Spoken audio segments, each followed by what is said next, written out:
번째 발제는 고려대학교 윤진 교수님께서 귀환동포 지원정책에 관한 국민 인식과 정책 개선 방향에 대해서 20분간 발표해 주겠습니다. 안녕하십니까. 제가 발표에 앞서서 오늘 발표가 좀 예전에 제가 했던 것과 좀 성격이 좀 다른 부분을 먼저 말씀을 드리고자 합니다. 재외동포를 연구하는 학자로서 지금까지 항상 재외동포의 권익을 증진하기 위한 노력을 했고, 또 재외동포에 대한 우리 한국 국민의 인식을 개선하는 쪽으로 연구도 하고 교육도 해왔는데요. 오늘 발표 내용은 일부 동포의 관점에서는 좀 불편하게 느껴질 수 있는 그런 소지가 있습니다. 하지만 우리가 재외동포 정책이 지속 가능하기 위해서는 일반 국민들이 공감하고 수용해야 하기 때문에 이런 재외동포 정책에 대한 일반 국민들의 인식이 어떠한지를 먼저 정확하게 판단하고, 그래서 우리가 합리적인 정책을 개발하는 것이 올바르지 않은가 하는 생각에서 제가 오늘 발제를 하겠습니다.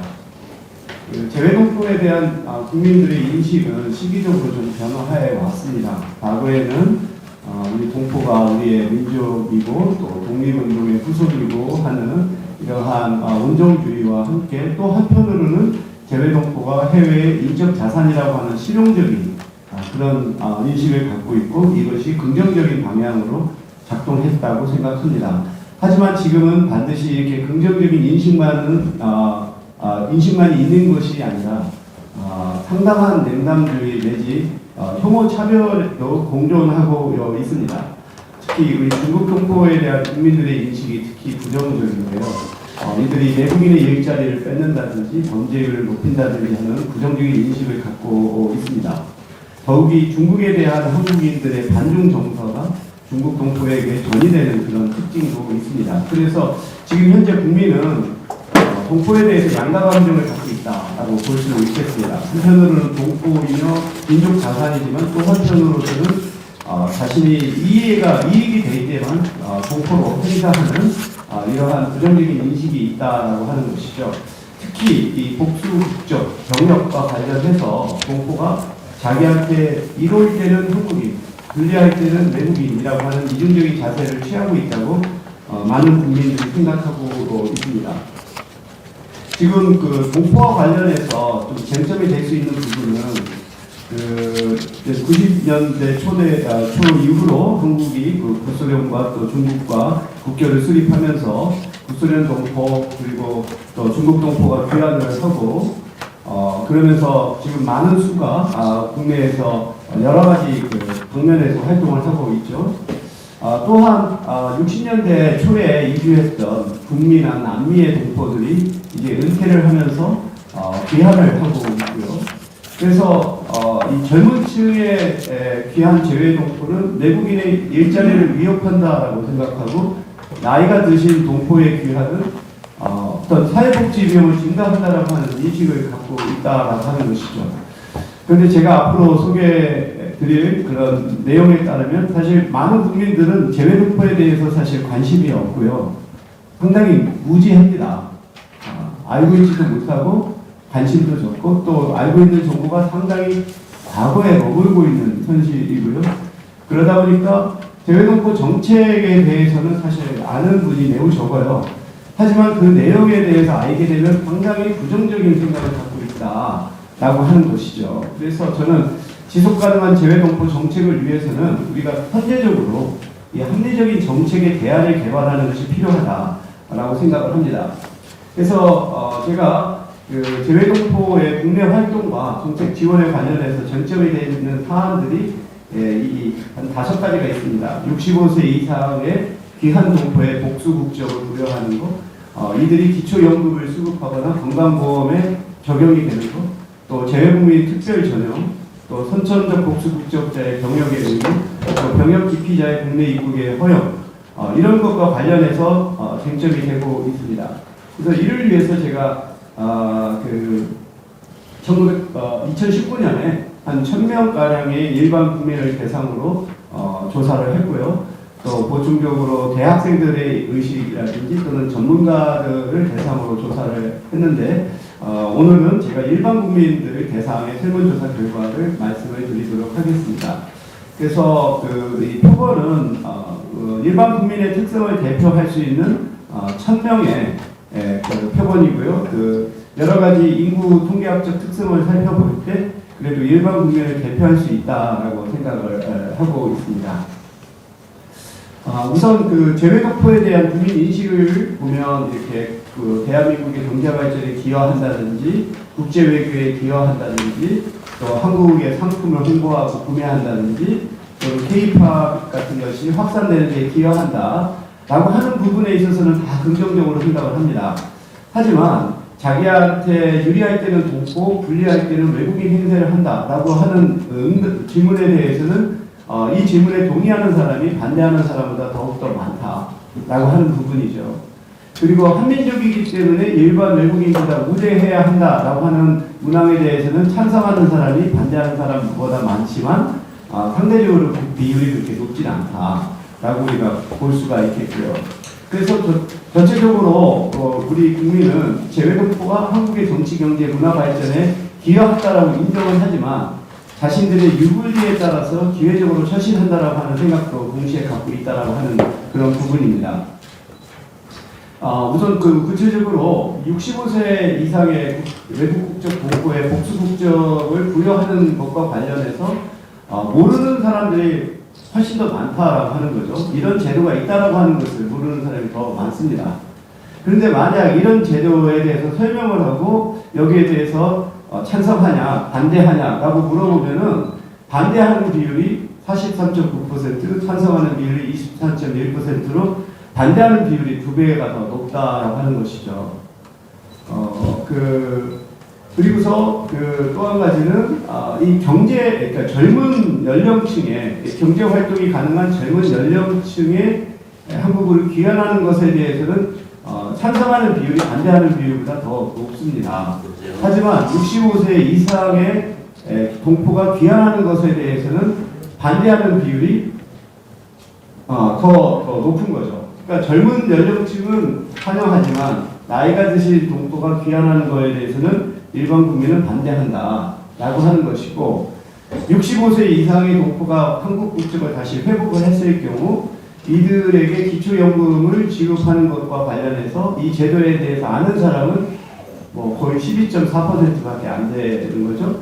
하지만 이 제도에 찬성하는 비율은 8.5%, 반대가 한 73.4%로 굉장히 부정적인 의견이 크죠. 건강보험의 경우에서도 동포가 건강보험에 적용된다는 것을 모르는 사람이 아는 사람보다 훨씬 많은데 이 제도에 대해서 반대하는 비율 역시 찬성보다 훨씬 많다.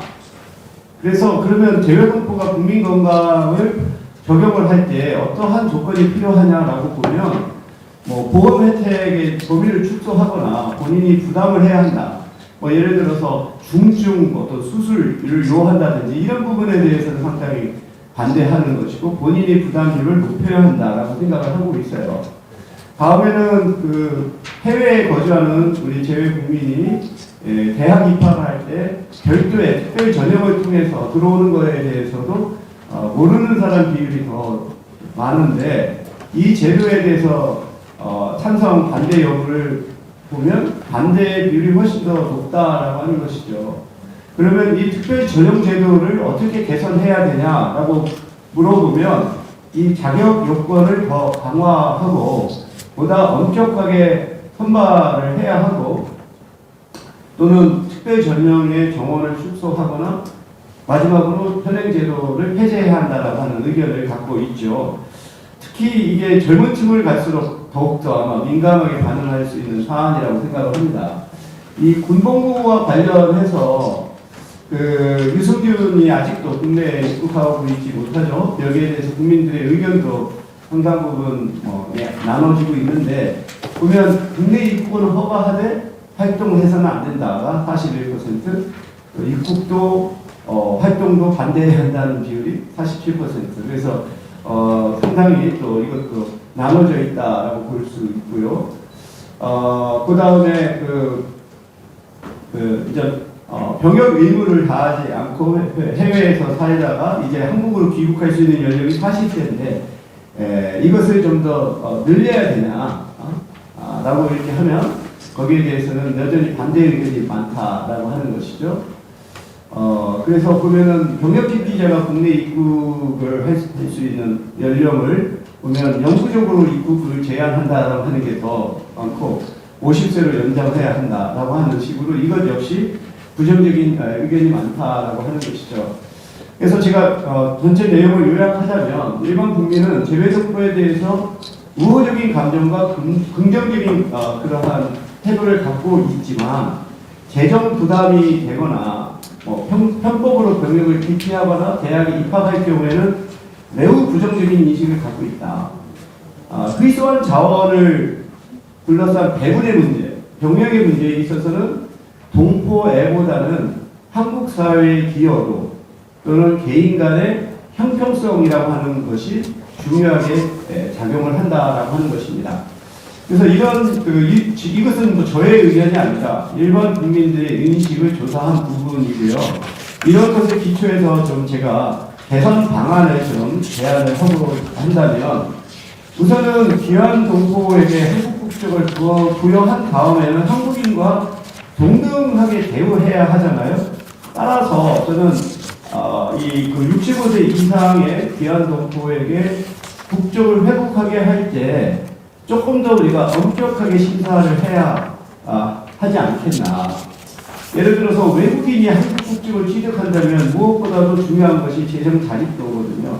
한국에 어떤 부담이 되지 않고 자립하고 또 한국에 대한 기여라고 하는 부분이 외국인이 한국 국적을 취득할 때 가장 중요한 요건인데 이렇게 동포의 경우도 일단 다시 한국 국적을 회복할 경우라고 한다면 단지 동포라고 하는 조건만이 아니라 이가 한국 사회에 얼마만큼 이렇게 부담이 되지 않고 기여하는 바도 좀 더 우리가 신중하게 판단해야 한다라고 생각을 합니다. 근데 지금 현재 보니까 여당도 그렇고 야당도 그렇고 국무총리도 그렇고 이 복수 국적을 허용하는 것을 65세에서 55세로 낮추는 것을 고려하고 있는데 저는 굉장히 신중하게 봐야 되지 않겠나. 지금 일반 국민은 오히려 젊은 층이 국내로 들어와서 기여하는 것을 원하는 것이지 나이 드신 분들이 한국에 오는 것에 대해서 원치 않다라고 하는 것이죠. 따라서 우리가 동포를 받아들이더라도 뭔가 내국인이 꺼리는 업종이라든지 또는 인구 소멸이 예상되는 지역으로 해서 우리 사회에 기여할 수 있는 부분 이런 부분들이 적극적으로 모색이 되어야 되지 않겠나. 그리고 건강보험의 경우도 이것도 좀 더 저는 우선 어떻게 해야 되는지 지금 제가 말씀을 드리기는 어렵지만 중요한 것은 보건복지부가 됐던 한국보건사회연구원이 됐던 우리 귀한 동포가 국민 건강에 얼마만큼 기여를 하고 그리고 국가가 얼마만큼 부담을 하고 의료비 지출은 어떤지에 대해서 면밀한 조사를 해야 된다고 봐요. 이런 것에 기초해서 우리가 합리적인 방안을 모색해야 한다라고 생각합니다. 예를 들어서 이주 노동자들의 건강보험에 관련해서 우리 일반 국민들은 잘못된 인식을 갖고 있어요. 이주 노동자들이 뭔가 기여를 않고 뭔가 의료비만 지출한다. 근데 실제로 보면 오히려 이주 노동자들 또는 외국인들이 건강보험 부담료가 그들이 받는 것보다 훨씬 많거든요. 오히려 기여하는 바가 커요. 그래서 우리가 이런 경우를 살펴볼 때 귀한 재외동포의 경우에도 정말 이런 건강보험이 굉장히 중요한 이슈잖아요. 정말 이것에 대한 면밀한 조사를 통해서 우리가 생각하는 만큼 우려가 되지 않는다고 생각하면 조금 더 관대하게 나갈 수가 있는 것인데 그래서 우리가 어떠한 그 개선 정책을 모색하기 전에 좀 더 면밀한 조사에 기초해서 정책 방안을 모색하는 것이 필요하겠다라고 저는 제안을 드립니다. 마칩니다.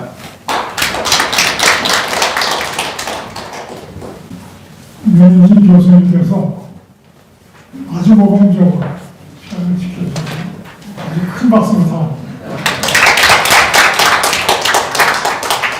윤희진 교수는 기본동포 발제에 대해서 황산석 정보고 재단의 관장님께서 토론해 주겠습니다. 예, 방금 출발한 한상석입니다.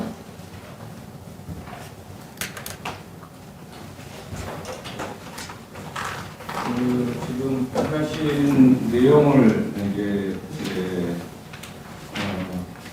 여론조사를 보면서 상당히 불편하게 느끼게 되는 부분이 사실은 있습니다. 그런데 자세히 들여다보면 교육과 병역 문제는 우리 국민들이 재동포에 대해서도 부정적이지만은 우리 상류층이나 국민의 이 제도 병역법 관련해서도 굉장히 부정적인 부분이 많다 보니까 이 부분을 제외하고 나머지 이제 복수적 문제라든지 그 건강보험 관련 연금 이런 문제에 대한 부분은 교수님께서 정책 제안에 제시되어 있기 때문에 굳이 제가 드릴 내용이 없다고 봅니다. 다만 이제 이렇게 재동포의 국민 인식하고 기한동포의 정책을 연계해야 될 건가? 저는 좀 별개로 봐야 되지 않겠냐는 생각을 합니다. 지금 현재 코로나 팬데믹으로 인해서 많은 재동포들이 지금 국내에 들어와 있는데 이분들은 삶의 터전인 거주국에서도 무시되고 또 그 다음에 완전히 방치되어 있고 더구나 또 국내 모국으로 들어왔다 하더라도 국내에서도 마찬가지 이분들에 대한 시선은 굉장히 곱지 않는 측면입니다. 그러다 보니까 기한동포 정책을 수립하려면은 그분들이 오랫동안 살았던 그 삶의 터전을 버리고 국내로 다시 올 수밖에 없는 그런 입장에서 어떤 정책이 필요한지 그러려면 그분들을 대상으로 여론조사가 필요하지 않겠느냐. 철저한 전문가들이 조사해서 왜 그들이 그 어려운 환경을 딛고 거주국에서 살다가 다시 돌아갈 수밖에 없는 그 사연들을 한번 체크해 볼 필요가 있다고 봅니다. 그런 측면에서 제가 이제 올해 처음으로 그 한상과 모기업인 상생 파트너십 대회를 한번 했습니다. 그래서 재동포 한상들하고 모기업들 간에 한번 대화를 했는데 거기 사례 발표를 좀 선정하려고 수송을 했는데 정말 놀라운 어떤 변화가 있는 게 뭐냐면 우리 모국 기업인들은 해외에 있는 재동포 또는 재동포 기업인들을 좀 굉장히 부정적으로 봅니다. 좀 사기꾼이 많다. 해외 나가서 진출하려면 제일 먼저 접하는 사람들이 그분들인데 그분들이 사기꾼이 많다라고 얘기하고 있고 또 그다음 재동포 기업인들 해외에 나가서 정말 어려운 분들이 이 국내 모국 기업인들을 어떻게 생각하냐면은 갑질하고 이렇게 뭐 요구사항은 많고 돈은 제대로 지불하지 않고 어떤 갑질하는 게 양쪽 다가 부정적인 어떤 시각들이 깔려 있더라고요. 그러다 보니까 제가 그러면은 이 우리가 지금 K-팝도 K-푸드 모든 부분이 우리가 지금 현재 신한류 시대로 대해서 우리 어떤 경제나 문화영토를 확장하는데 지금 현재 이렇게 호기가 없는데 외국인들이 우리나라 말을 배우고 우리나라 문화를 알려고 하는데 정작 우리 재동포 후손들이나 재동포 이런 사람들은 이 모국 말도 모르고 모국 문화를 모른다. 그러면은 오히려 자기들이 어떤 면에서 보면 역할이 없는 측면이 되잖아요. 그래서 이제 이렇게 예를 들면 우리나라 기업들이 해외 시장을 확장하려면 거주국에 있는 한상들의 도움을 받아가지고 거기에 문화영토나 경제영토를 확장할 수 있도록 이렇게 배려하고 또 그 모국 기업들 해외 한상들이 여러 가지 뛰어난 여러 경쟁력이나 이런 상품들 가지고 국내 시장을 온단다면은 또 거기에 모국 기업들에서 파트너십에서 동반 성장할 수 있는 이런 분위기 조성이 돼야 되는데 바로 이제 이 부분이 바로 유인진 교수님도 얘기했지만은 우리가 지금 재동포에 대해서 너무 모르고 있고 또 재동포들은 어떤 면에서 보면 모국에다 거는 기대는 많은데 혜택 받는 건 하나도 없습니다.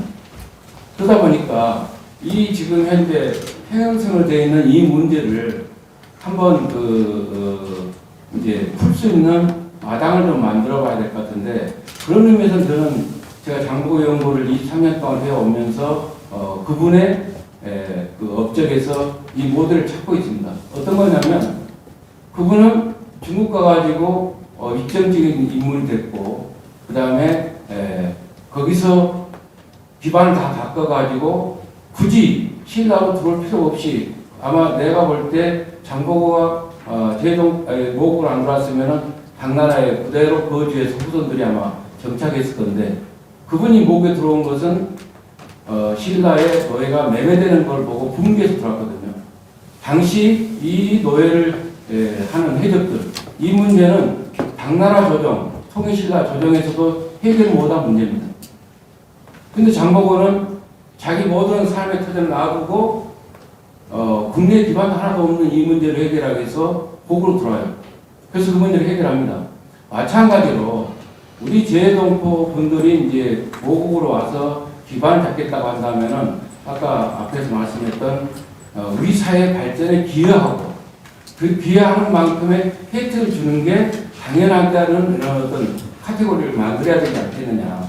그러려면은 저는 좀 정부 정책에서 지금 현재 인구 소멸 지자체가 이렇게 많이 일고 모든 것이 이제 뭐 군대도 자원도 없고 모든 게 지금 망가져가고 있는데, 차라리 여기에 해외 이주 노동자들이나 다른 어떤 사람도 어느 것도 무대해야 되지만은 해외 경험 많고 또 그 다음에 여러 어떤 언어 문제나 또 문화, 그 나라 문화를 다 아는 이 제동포 이분들이 차라리 인구 소멸지에 와가지고 거기에 어떤 정착하면은 정부가 아주 정착에 지원금도 주고, 대표적으로 어떤 예를 들면 매칭 펀드를 하는 거죠. 이분들이 모든 삶의 터전을 이쪽으로 옮겨오면은 자기 갖고 있는 걸 다 투자해가지고 완전히 없어지면은 자기 인생 끝나니까, 그러면 내가 여기에 예를 들면 얼마 정도 투자하겠다 그러면 정부에서 같은 금액으로 투자해주고, 뭐 그러려면은 이제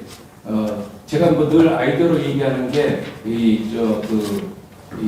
우리나라 농태 지금 농사질 사람이 없는데, 예를 들면 베트남의 한산 가운데 돈 번 사람이 우리나라 국내 농토를 정부로부터 임대받아가지고 이 베트남 농장을 만들 때 여기에 노동자들은 베트남 사람들을 데려다가 이렇게 관리하면 농사 짓게 하고 우리나라에 이게 코리안들이 꿈꿔서 정착할 수 있는 이런 걸 하면은 좀 더 어떤 그 뿌리가 내리지 않겠느냐 하는 생각을 하게 됩니다. 그래서 제가 이제 좀 역시 얘기를 했습니다만은 적어도 이 부분만큼은 우리가 이 제동포와 모국 기업들 간에 또는 모국과 제동포 간에 서로 상대를 알 수 있는 교육도 나와야 되고 홍보도 해야 되고, 그러면서 이제 왜 우리의 귀환하는 이분들의 여론조사를 통해서 이분들이 원하는 것을 좀 도와줄 수 있는 그런 좀 열린 정부가 됐으면 좋겠습니다. 감사합니다.